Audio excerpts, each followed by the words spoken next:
About a dimmer switch in your run form. This can make a huge difference when you're trying to run faster, late in a race or late in a run where the wheels are falling off and you're just trying to struggle to hold on.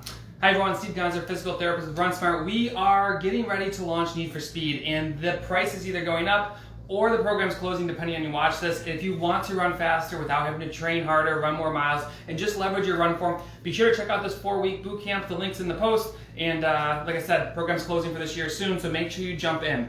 One of the questions I'm getting a lot of is, like, how do I use this? And if I'm running an ultra marathon or I'm running a 5K, what's the difference for this? And I want to boil this down to one thing, in that using your knee drive and opening your stride is like a dimmer switch. It's not on and off. It's not binary. You're either doing it or you're not doing it. Because face it, when you're going through a race, there's going to be times where you're going to need to use this knee drive to open your stride to fight back against what typically happens. So what I like to do is I always like to use simple graphs. I'm a simple guy, and I want to just say, like, here's the start of your race.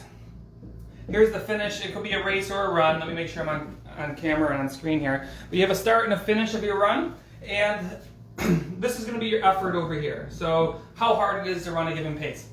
Let's just say that this is the pace you want to maintain. So this is goal pace here. You know, think about you go out for a marathon or you go out for a half marathon, 5K. That first little stint is always super easy. Your adrenaline's flying. There's something special about a race that makes you just feel good. So when you're trying to run this pace at the start of a race or a run, your effort is pretty low to run that goal pace. But what happens? This is why it's so important to realize that, and this is what we teach in Need for Speed, is that there's a critical point where you want to turn on your knee drive to save your race, if the wheels are falling off, or to just surge to the finish line to have nice, even pace control and splits. So what happens as the race goes on and the run goes on? Your effort climbs to run that same pace. Think about running goal pace at mile 2 versus mile 22.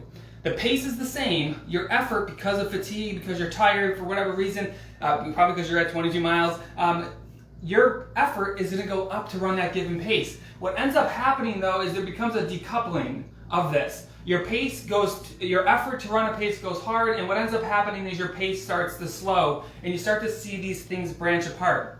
So early in a run, you're going to be really efficient, you're going to be fresh. You don't need a lot of knee drive. It doesn't matter if it's an ultra marathon, a marathon, half marathon, 5K, because you're going to be settled into that pace.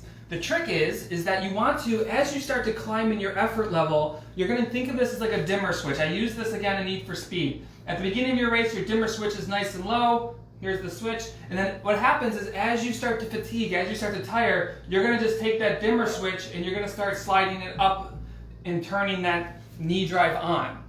Cool thing about this is that you break away from what traditionally most runners do. And by the way, this whole dimmer switch concept, the critical point of how to know to turn your knee drive on, to save your race, to control your pace, that's all covered in Need for Speed. There's a link in the post, or just go to openmystride.com. But this whole thing is all about being able to know how to prevent the dreaded melt into the ground, where you feel like you're scuffing your feet, you're shuffling a bit more. And I like this a lot because it switches your mindset too. I've saved a lot of races, I've had a lot of runners do well with this, but when you start to get tired in a run or a race, you start to go to I'm never doing this again, this sucks, I want to be done, oh my god, I just want to walk. You can shift that mindset to start thinking about form. But the important thing I want you to get from this video is that using a knee drive, opening your stride, is not a binary yes or no. You're using it or not using it.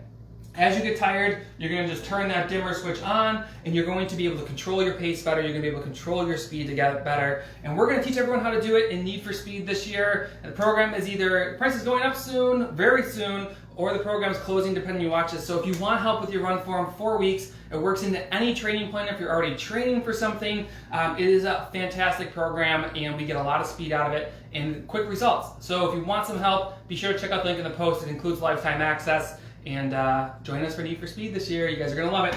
Talk to you soon. All right, have a great day. Bye.